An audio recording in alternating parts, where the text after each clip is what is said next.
Olá, sejam todos bem-vindos ao Livros Etc. Eu me chamo Leonardo Lisboa e no vídeo de hoje eu quero resenhar mais um livro político daquele meu desafio de 12 livros políticos para 2019. Se você não viu aquele vídeo, eu vou deixar aqui embaixo na descrição. Nesse ano de 2019 eu me propus a ler 12 livros políticos.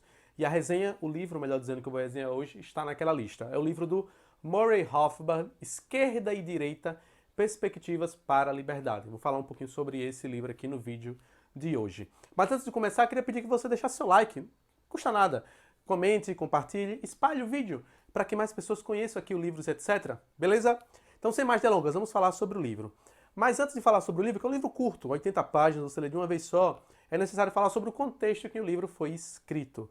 O Rothbard escreveu esse livro aqui na década de 60, após uma breve, digamos assim, um breve conflito, não tão breve assim, melhor dizendo, que ele teve com o pessoal da revista chamada National Review, principalmente os editores, entre eles o William Buckley. Ele teve uma desavença com esses conservadores, que ele rotula esse pessoal da revista de conservadores, porque justamente eles começaram a defender a intervenção militar dos Estados Unidos no Vietnã e logo depois passaram a promover a Guerra Fria. E o Rothbard viu isso de uma maneira muito negativa, chutou o balde da barraca, decidiu sair da revista e começou a criticar esses tais falsos conservadores. E ele escreve esse ensaio aqui, não é nem um livro, é mais um ensaio político para fazer uma crítica a esses conservadores. Porque se você ler sem entender esse contexto, você acha que o Rothbard está se referindo a todos os conservadores. Mas não, é aqueles conservadores em específico. É importante deixar isso aqui bem claro antes de iniciar a minha resenha aqui sobre o livro. Beleza? Então vamos falar sobre o livro. O livro curto, como eu já falei, mas é um livro que traz uma mensagem interessantíssima e uma reflexão que serve, que cabe muito bem nos dias de hoje. O livro você pode dividir em algumas partes, ou ensaio, melhor dizendo, e é assim que eu vou fazer aqui para explanar para vocês sobre o livro. Mas antes também é necessário falar sobre o autor.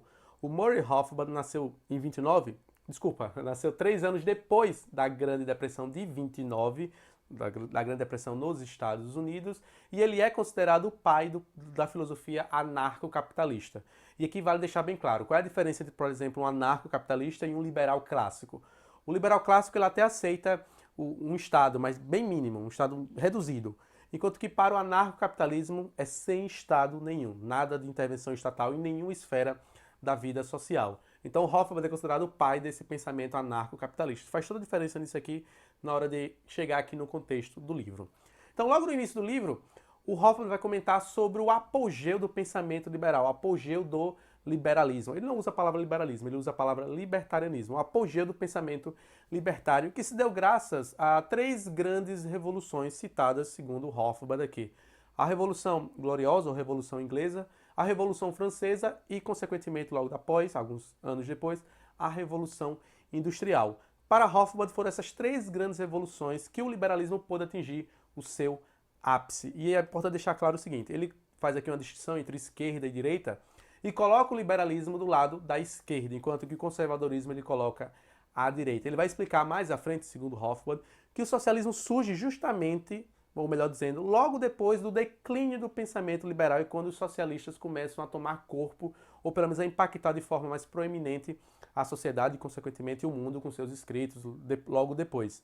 Porque para Rothbard, tanto a esquerda, tanto os socialistas quanto os libertários carregam as mesmas ideias, ou melhor dizendo, os socialistas tomaram de assalto as ideias, as pautas liberais. Porque se você for parar para analisar, segundo o próprio Rothbard, tanto os libertários quanto os esquerdistas, eles são esperançosos, são radicalistas, ou seja, eles defendem a radicalidade no seu pensamento, são racionalistas e são genuinamente revolucionários. Para o Rothbard, a esquerda se encontra o liberalismo e o socialismo, enquanto que do outro lado você tem o conservadorismo, que é autoritário, que defende a ideia de planejamento central, que defende a ideia de coletivização dos indivíduos. Só que o Rothbard vai dizer que o socialismo só surge porque o liberalismo caiu. Porque logo após essas 3 grandes revoluções que eu citei, a Revolução Gloriosa, a Revolução Inglesa, a Revolução Francesa e a Revolução Industrial, os liberais, os libertários, melhor dizendo, não sabiam mais o que fazer para... Porque assim, acabou a revolução, conseguimos atingir o nosso objetivo, e agora, o que fazer? E aí logo depois, segundo o próprio Rothbard aqui no livro, logo no início do livro, o liberalismo ele vai declinando, e aí surge o socialismo, que toma de assalto todas as grandes pautas liberais e coloca como sendo algo que pertence aos socialistas, quando na verdade isso está na gênese da filosofia libertária ou do pensamento liberalismo clássico. E aí Hoffman vai dizer que uma outra coisa que contribui para esse declínio do pensamento libertário é justamente a ideia do darwinismo social que surgiu naquela época, que estava defendendo a ideia de que, assim como os animais, a sociedade iria evoluir-se naturalmente com o passar dos séculos. Lembremos, na gênese do pensamento libertário, eles são revolucionários. Então, se você acredita que a sociedade vai mudar, que ela irá melhorar ao longo do tempo, você não vê mais necessidade em fazer uma revolução. Então, Hofbauer coloca essas duas coisas como pontos principais que ajudaram ao declínio do pensamento liberal. Mas uma outra coisa que contribuiu, de certa forma, para o apogeu do liberalismo tem a ver também, claro, com a queda do feudalismo e o início da Revolução Industrial, porque os indivíduos começaram a entender que uma sociedade mais livre, ela é mais próspera, e os reis passaram, às vezes, de uma maneira um pouquinho torta, por assim dizer, e começaram a não defender essas ideias do livre mercado, coisa que também é defendida pela esquerda. Ele adianta aqui no livro, ele vai trazer aqui as grandes referências do pensamento socialista, do pensamento marxista, claro, ele cita aqui Marx, e ele comenta que Marx, na gênese do pensamento marxista, ele era um cara, por assim dizer, conservador e liberal ao mesmo tempo, o que parece para nós hoje em dia uma contradição. Mas quando você lê o manifesto do Partido Comunista, e eu já resenhei aqui no meu canal, vou deixar aqui embaixo na descrição, você percebe que o Hofbauer tem razão. Porque os liberais e os socialistas querem, de certa forma, eles têm as mesmas ideias, defendem as mesmas pautas. Só que um quer, no caso os socialistas, querem resolver o problema da sociedade inchando o Estado para logo depois diminuir, o que não faz sentido algum, segundo Hofbauer, e a história do mundo provou isso, que as grandes revoluções socialistas prometiam inchar o Estado e quando chegasse no Estado eles iriam acabar com o Estado, mas na verdade o que acabou acontecendo foi que eles se tornaram o próprio Estado, o próprio establishment. Enquanto que os liberais, eles querem libertar a sociedade, querem o progresso da sociedade, querem radicalizar a luta, querem acabar com os privilégios dos poderosos, mas seguindo justamente o lado contrário dos socialistas, que é a diminuição do Estado. E é isso que o Hofbauer vai comentar aqui. E aí ele vai comentar sobre como Marx ele era nacionalista, ele era imperialista e ele era defensor, claro, do livre mercado. Porque qualquer pessoa que lê o manifesto do Partido Comunista sabe muito bem que o Marx defendia e deixava isso bem claro nos seus escritos, que segundo o próprio Marx, a revolução socialista e logo depois o comunismo só iria acontecer numa sociedade industrializada, ou seja, numa sociedade capitalista de livre mercado. Então esse seria um estágio antes de atingir a revolução socialista. O Marx também fala lá no seu manifesto do Partido Comunista que ele defende o nacionalismo, o imperialismo. Então o Hofbauer coloca o Marx tanto no lado conservador quanto no lado liberal. E ele vai dizer que Marx, os escritos de Marx, Engels, Conde Saint-Simon e outros tantos marxistas que vieram, outros tantos grandes socialistas que vieram antes de Marx, foram fundamentais na construção de três grandes ideologias totalitárias. O Hofbauer cita o comunismo, nazismo e o fascismo. Só que o Hofbauer faz aqui uma distinção interessantíssima. Ele coloca o comunismo do lado da esquerda e coloca o nazismo e o fascismo à direita, ou seja, do lado dos conservadores. Os três regimes eles são coletivistas, mas cada um tem suas diferenças fundamentais, segundo Hofbauer.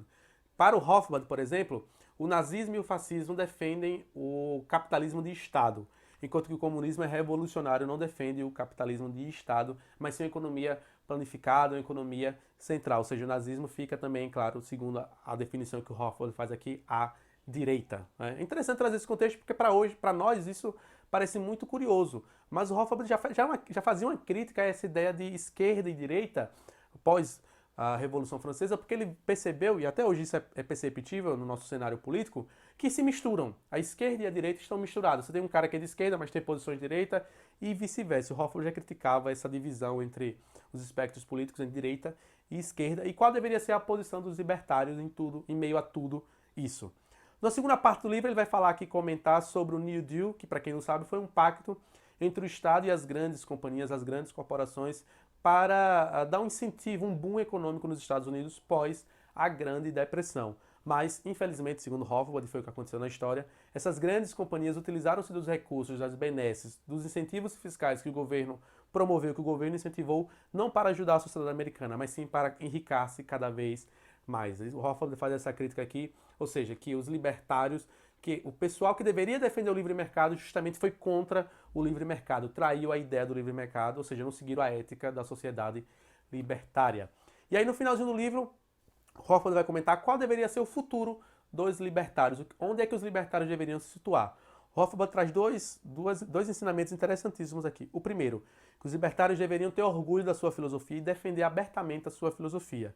E a segunda lição que o Hofbauer dá aqui aos libertários é que os libertários deveriam tomar para si, na verdade, resgatar, tomar de volta as pautas que estão na gênese do pensamento libertário e que os esquerdistas, que os socialistas tomaram para si. Por exemplo, antirracismo, racionalismo, separação da igreja e do Estado, liberdade individual, liberdade de expressão, uma sociedade de livre mercado, a defesa dos trabalhadores, a defesa dos oprimidos, tudo isso, o feminismo, claro, o feminismo liberal pensa de uma forma diferente do feminismo coletivista da esquerda. Mas o Hofbauer diz que os libertários deveriam tomar de volta essas pautas que são liberais e fazer publicamente a defesa. E o Hofbauer termina dizendo que a esquerda está carente de uma nova liderança ou de novos líderes e que deveriam ser os libertários a liderar os esquerdistas rumo ao progresso da sociedade. Mas, claro, entendendo que não é o inchamento ou o agigantamento do Estado que vai melhorar a sociedade, mas sim, pelo contrário, a diminuição desse Estado a níveis praticamente zero, que é o que o Hofbauer acredita como sendo anarcocapitalista. É isso. Esse é um livro pequeno, mas traz uma reflexão muito profunda e que vale sim, cabe muito bem nos dias de hoje. Espero que você tenha gostado. Vou deixar aqui embaixo na descrição tanto o link desse livro na Amazon para quem quiser adquirir, a minha resenha do livro do Manifesto do Partido Comunista, que é muito importante para entender também aqui esse livro, e as críticas que o Hofbauer faz ao Karl Marx, e as críticas construtivas também, por que não? E também vou deixar na descrição o link dos 12 livros políticos para 2019. Por esse vídeo é só, espero que você tenha gostado. Deixa seu like, comenta, compartilha. Enfim, divulga o vídeo para que mais pessoas possam conhecer aqui os livros e etc. Beleza? Por hoje é só, nos vemos na próxima semana, se Deus assim nos permitir. Até a próxima, tchau, tchau!